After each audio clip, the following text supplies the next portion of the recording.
interview may manbiyahe kayo 3 hours? Tapno lang kayo man training? Bakan din, sidi din introduction ko properly si ano ka.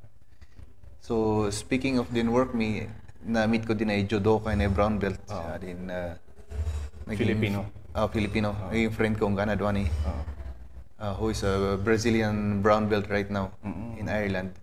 Siya di properly nag-introduce sa kantan kanang nga rod bakan bahagard ka na hagard din oblaming agpay so iso nga si dia kay na curious in siya tan after din hagard I work me si morning suma kami ay doa mangan siya man biyahe si 1 hour 30 minutes. Oh my god.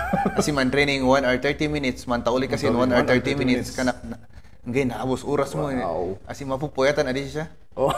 kaya na iman suma kanak sino din ka amagan kanak in Tagalog tan Bisaya siya. Bisaya.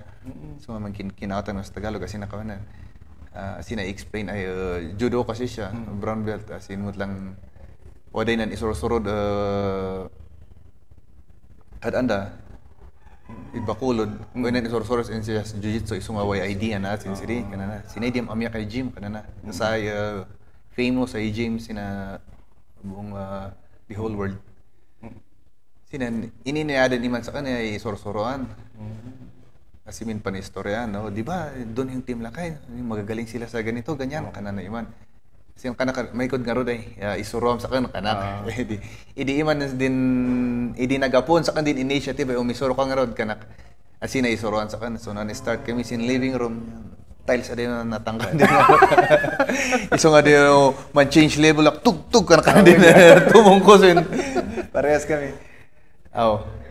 Sidi din formal introduction ko asin na kanan bulodom din ay isay geek kanana umali kasin wada di open mats din na gym dagamin. Wada di open mats. Di open mats dila doon ay kanan open to all. Free for all. I see. So sidi abo di isay na adal ko no kay kaman sharing the community although nagapuda si different gyms, different teams. Wala di isay area man sa usay time man sa sabatan dahil area ay pan-share da si knowledge.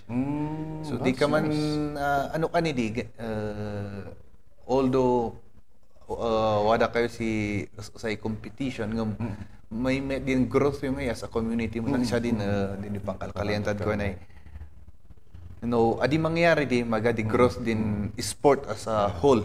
Competition yun. Tanong magadi competition magadi continuous learning, magadi improvement.